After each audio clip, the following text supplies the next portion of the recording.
Voilà, j'ai réfléchi à imaginer comment on pourrait revenir à un fonctionnement optimal après cette période. Alors, les cas sont divers et variés. Certains, peut-être de vos collaborateurs, ont continué à travailler en mode distanciel, peut-être avec leur famille à la maison. D'autres ont peut-être complètement arrêté de travailler. D'autres ont peut-être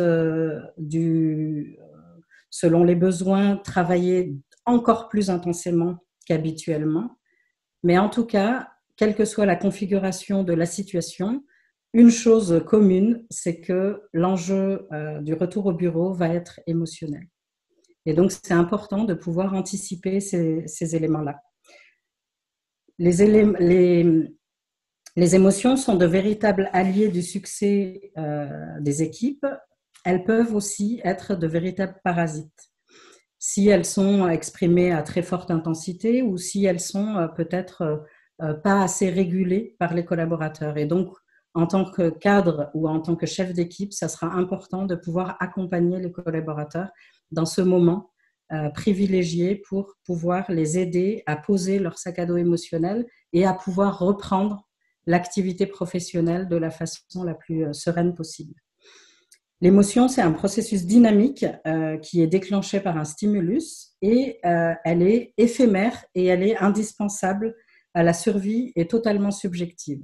Alors, elle est subjective parce qu'elle dépend de l'évaluation que chacun d'entre nous on se fait d'une situation. J'avais mis sur le slide précédent l'idée du cadre de référence. Le cadre de référence est influencé, c'est ce qui va influencer notre perception des événements. Donc, l'éducation, les ressources personnelles peut-être, les valeurs, les croyances, mais aussi la personnalité, notre contexte social, économique.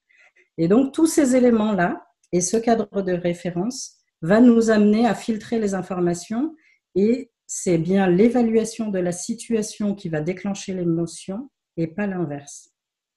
Donc, vos collaborateurs, ils vont être amenés à avoir vécu la situation de distance et d'éloignement du bureau et de contexte professionnel de façon très diverse et variée chacun. Et donc, on va l'expérimenter, cette subjectivité, ensemble. Je vous ai affiché quelques émotions plaisantes et quelques émotions déplaisantes. Alors, la liste est loin d'être exhaustive. Donc, vous pouvez vous y référer ou aller chercher dans vos références personnelles. Et j'aimerais que chacun, vous puissiez identifier 4 des émotions que vous avez le plus souvent, le plus fréquemment ressenties pendant ces 6 à 8 dernières semaines. Donc, vous pouvez les noter chacun. Alors, soit vous puisez dans cette liste, soit vous puisez. Alors, vous voyez que on est combien là dans la séquence? Nous sommes 8 et vous voyez que chacun a vécu des émotions différentes. Alors, l'enthousiasme ressort plusieurs fois, la frustration, l'inquiétude, l'acceptation, et puis d'autres émotions émergent différentes les unes des autres. Et donc, c'est l'idée qui est importante de prendre en compte que vos collaborateurs, quand ils vont revenir au bureau, auront aussi, comme vous l'avez partagé, vécu des émotions diverses et variées. On n'aura pas tous perçu la situation de la même façon.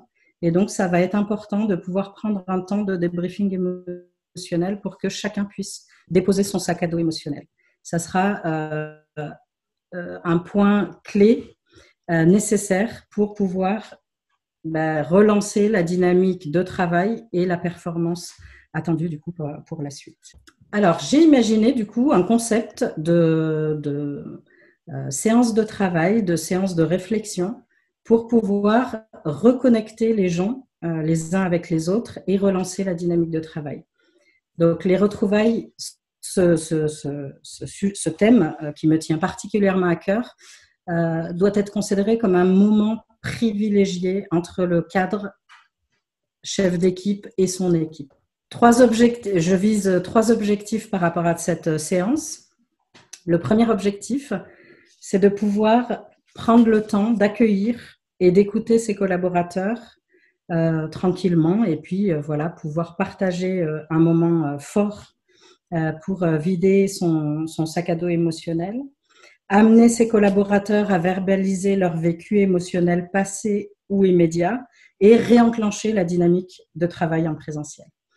Et donc, cette séance, je vous propose de la découper en 4 étapes. Donc, la première étape, ça va être une étape clé qui va être le discours d'introduction de votre part en tant que responsable d'équipe ou cadre pour accueillir les collaborateurs. On détaillera chacune des étapes plus précisément par la suite. Donc, ce message se voudra bienveillant et empathique.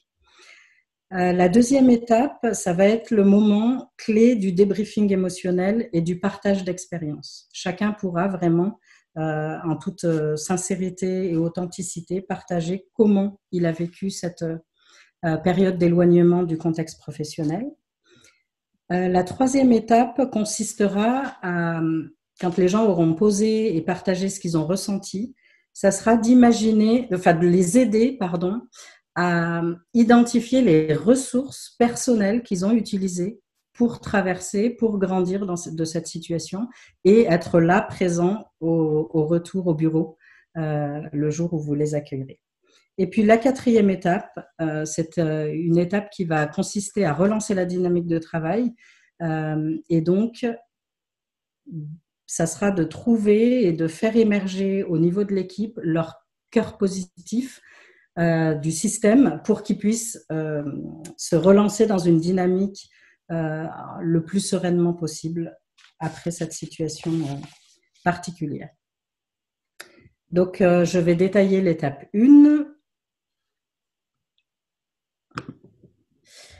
Alors, cette première étape, qui est le discours de votre part en tant que chef d'équipe, un petit mot de bienvenue avec le plaisir de les retrouver. Donc déjà, mettre de l'émotion et de l'intensité dans le discours.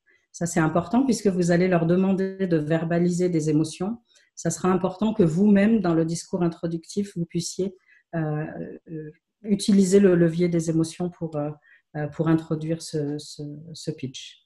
Donc, leur souhaiter la bienvenue, le plaisir de les retrouver. Et quand j'ai mis manifester de l'empathie par rapport à ce qui s'est passé, c'est peut-être d'anticiper, comme vous connaissez bien vos collaborateurs, peut-être d'anticiper quelques émotions que vous imaginez qu'ils auraient pu vivre.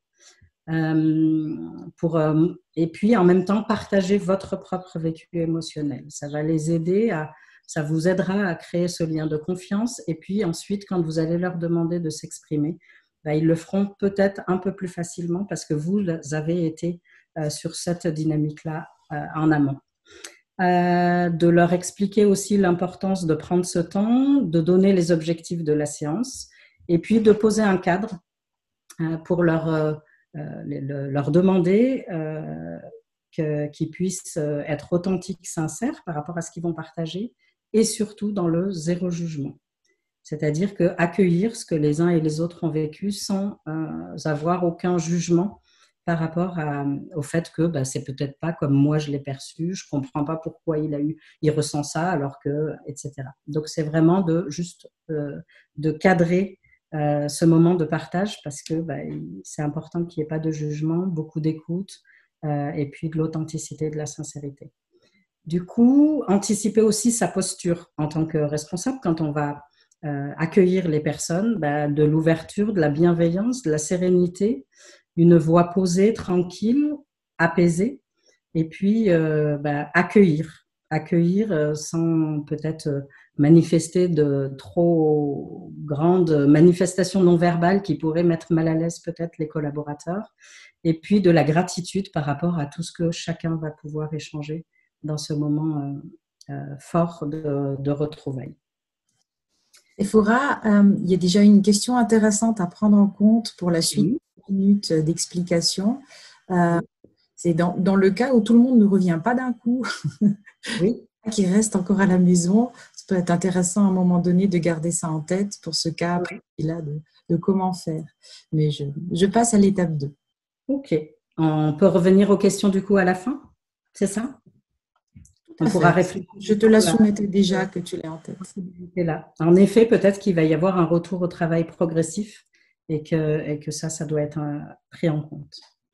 L'étape 2 du débriefing émotionnel, c'est vraiment pour que il y a 2 objectifs dans cette étape.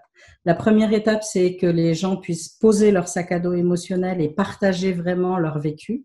Et la deuxième étape, ça sera d'influencer, nous, directement, de relancer une dynamique positive derrière. Donc, la météo émotionnelle, comme on l'a fait tout à l'heure, alors avec peut-être la possibilité de vous proposer pareil une liste d'émotions, la roue des émotions. Il y a beaucoup de contenu que vous pouvez trouver autour des émotions pour que chacun puisse verbaliser les 4 émotions principales qu'ils ont vécues pendant cette période. Et ensuite, un deuxième exercice de partage d'expérience. Alors, je l'ai imaginé de cette façon-là, donc 5 minutes de préparation pour chacun. Et ensuite, chaque personne a 1 à 2 minutes pour raconter comment il a vécu cette période. C'est pas toujours facile pour les collaborateurs de parler de soi. Donc, il y a un outil que je vous propose d'utiliser qui peut faciliter l'évocation et le fait de raconter ce que j'ai vécu. C'est le photolangage. C'est-à-dire que vous allez sélectionner un certain nombre d'images et les collaborateurs vont parler de l'image plutôt que de eux. Mais en fait, ils parlent d'eux à travers l'image. Donc, parfois, le photolangage peut faciliter le fait de se livrer auprès de son responsable et de ses collègues. Donc ça, ces 2 premiers exercices, c'est vraiment pour que chacun puisse partager son vécu émotionnel tel quel. Le vécu, là, on est bien sur le vécu émotionnel passé, c'est-à-dire sur les 6 à 8 semaines, peut-être 2 mois, 3 mois. Il y a des gens il y a des personnes dont le retour au travail et au bureau sera beaucoup plus lointain encore. Donc, c'est vraiment focalisé sur le débriefing émotionnel passé. Parce que dans l'étape 3, on aura le débriefing émotionnel immédiat aussi. Ensuite, pour commencer à influencer une dynamique positive, parce que ce que vous allez accueillir là sera peut-être négatif, douloureux. Probablement que certains collaborateurs auront vécu difficilement les choses, auront peut-être souffert dans la situation. Donc là, ça serait dans l'idée de les réinfluencer sur une dynamique positive. Alors, c'est ce que j'appelle l'attitude intérieure positive. Et donc, sur un tour de table rapide, c'est que chacun puisse exprimer 2 choses. La première chose, c'est la plus belle expérience qu'ils ont vécue pendant ces 6 à 8 semaines, d'aller les obliger à aller focaliser, même s'ils ont souffert, même si ça a été difficile, d'aller identifier un micro-événement ou un bel événement qui a provoqué de la joie, du plaisir, du sentiment de bonheur, des rires, de l'amusement, bref, des émotions très plaisantes et très positives. Et puis, une deuxième chose qui est de choisir une situation de valorisation personnelle, c'est-à-dire soit qui a déclenché de la fierté, de la satisfaction, un sentiment d'efficacité personnelle, quelque chose qui va leur amener de se reconnaître dans une situation où ils peuvent être fiers d'eux, satisfaits, etc. Ça, c'est pour commencer à réenclencher une attitude intérieure positive chez chacun d'eux. Vous verrez que quand on fait ce genre d'expérience, les visages changent, les sourires apparaissent après peut-être la période que vous aurez accueillie juste avant. Dans l'étape 3, vous allez aider les collaborateurs à identifier leurs ressources et à identifier ce qu'ils ont appris de la situation. Tout ce qui s'est passé et la façon dont ils l'ont perçu et vécu les a obligés peut-être à aller chercher, puiser dans leurs ressources personnelles et peut-être que certains ont appris quelque chose sur eux d'intéressant à partager avec l'équipe. Donc, ça sera alors, vous pouvez l'animer de différentes façons, ça dépend de la taille de l'équipe. Si vous êtes une équipe d'une douzaine de personnes, vous pouvez créer des sous-groupes pour la première partie du travail. Ou si c'est une plus petite équipe, mettre les gens 2 par 2 en partenariat d'abord pour faire la préparation et ensuite une restitution collective en équipe. Donc, je vous ai mis une indication, ça serait d'identifier 3 ressources personnelles chacun qu'on a exploiter, identifier, peut-être, c'est vraiment pour les rendre conscientes pour vos collaborateurs, pour traverser cette situation, pour rebondir, pour arriver à continuer à travailler s'ils ont continué à travailler, malgré les circonstances qui les entouraient. Et puis, un apprentissage, personnel au moins. Qu'est-ce qu'ils ont appris? Qu'est-ce qui fait que cette situation, finalement, peut être difficile? Ils ont grandi dans cette situation, c'est l'apprentissage qu'ils ont fait de cette situation. L'étape 4, donc l'étape 4, c'est une étape primordiale aussi. J'ai appelé ça le cœur positif de l'équipe. Alors, c'est inspiré de la méthode de l'investigation appréciative ou l'appreciative inquiry. Le fait d'appeler ça le cœur positif du système ou de l'équipe. L'idée, ça va être dans cette étape 4, déjà de présenter où est-ce qu'on en est. Vous, en tant que cadre ou chef d'équipe, vous allez avoir des informations que peut-être vos collaborateurs n'ont pas encore. Donc, ça serait d'exposer clairement, de façon transparente, authentique, l'état de situation actuel, peut-être en termes de difficultés et d'opportunités, de clarifier les objectifs attendus dans ce retour au bureau. Alors, je vous ai mis le SMART pour une méthode de fixation d'objectifs possible. Et ensuite, quand vous avez exposé tout ça de façon claire et précise, ça serait de laisser un temps pour que les collaborateurs puissent exprimer leurs doutes, leurs difficultés, les risques qu'ils entrevoient par rapport aux objectifs, aux attendus et à la situation actuelle. Donc là, c'est ce moment-là qui est important pour qu'ils puissent poser à nouveau leurs émotions, mais dans l'immédiateté.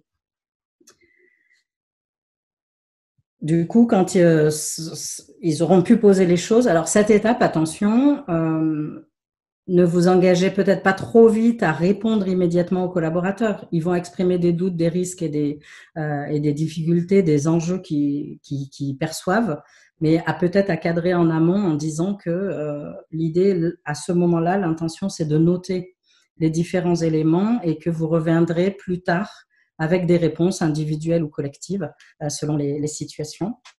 Et puis, les réponses que vous pouvez donner dans l'immédiateté, évidemment, que vous pouvez le faire. Mais je resterai prudente sur le fait de ne pas être dans le action-réaction, parce que si je n'ai pas tous les éléments, ça risque de déclencher encore plus d'émotions déplaisantes derrière. Donc, ça serait peut-être contre-productif. Et ensuite, pour relancer la dynamique positive, ça serait d'aider les collaborateurs à identifier le fameux cœur positif de l'équipe. Alors, ça peut se voir de cette façon-là. C'est un moment, un temps où l'équipe va travailler sur ses forces, les belles compétences de chacun qui permettent à l'équipe d'avancer, d'atteindre leurs objectifs et d'avoir la performance attendue. Peut-être aussi d'aller recueillir et réfléchir aux bonnes pratiques que l'équipe a toujours utilisées pour être au top. Et pour les équipes qui ont continué à travailler, il a fallu réaménager la façon de fonctionner ensemble. Et bien peut-être introduire aussi dans ce cœur positif les nouvelles bonnes pratiques. Peut-être qu'il y a eu des changements de procédure, des changements de processus. Peut-être qu'on a fonctionné différemment en termes de communication et qu'on s'est rendu compte que c'était nettement plus efficient, etc. Et donc, ça serait vraiment dans l'idée que à la fin de ce travail en équipe, que vous puissiez garder une trace sous forme de mind mapping peut-être, et soit vous pouvez le présenter avec force, bonne pratique, nouvelle bonne pratique, ou alors définir des domaines avant et puis les présenter. Alors ça peut être en termes de communication, en termes de méthode de travail, en termes de fonctionnement, etc. Donc à vous de voir comment vous avez de le matérialiser. Séphora, on a une question déjà tout doucement au bout de cette demi-heure. Je pense que tous nos participants très attentifs ont été guidés à travers tous les outils que tu proposais. Moi, ce qui m'apparaît en t'écoutant, c'est à quel point le retour sur la place de travail à un moment donné va être cette formidable opportunité de faire le point au niveau émotionnel et donc de resserrer les liens par le partage, de sortir grandi puisque toutes les ressources personnelles et ce que l'équipe en tant qu'équipe aura mis en évidence va pouvoir être utilisé pour la suite. Et au fond, chaque équipe a là une opportunité de reprendre avec des ressources supplémentaires et des bonnes pratiques supplémentaires et des idées supplémentaires. C'est un petit peu ça ce que tu nous expliques aujourd'hui. Il y a là un retour à soigner et une opportunité à utiliser. C'est bien ça? C'est très juste. C'est un bon résumé de ce que je voulais faire passer comme message en tout cas. D'accord. Alors, écoute, je te remercie beaucoup à ce stade. Est-ce que dans le slide, il y avait encore une conclusion que je n'ai pas montrée? Alors, j'avais une astuce par rapport au photolangage, parce que si j'ai pas l'outil à la maison, moi j'en ai au moins, j'ai beaucoup de cartes de photolangage. En tant que cadre ou chef d'équipe, on n'a peut-être pas ce matériel d'animation à portée de la main. J'ai découvert il n'y a pas très longtemps que quand on ouvre PowerPoint, qu'on ouvre un fichier vierge et qu'on fait insertion image, eh ben, il y a un onglet qui s'appelle Images stockées et il y a un millier de photos disponibles qui sont, j'espère, libres de droit. Ça, je ne sais pas vous le préciser ou pas. Mais en tout cas, rapidement, vous pouvez les sélectionner, les insérer, peut-être diviser en 4 et préparer votre photolangage d'une façon très rapide sans aller surfer sur Internet pendant des heures, etc.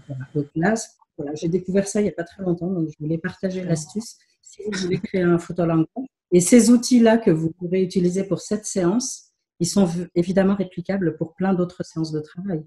Ok, magnifique. C'est le petit cadeau de la fin, comment faire votre propre photolangage. Merci beaucoup, Séphora Martin,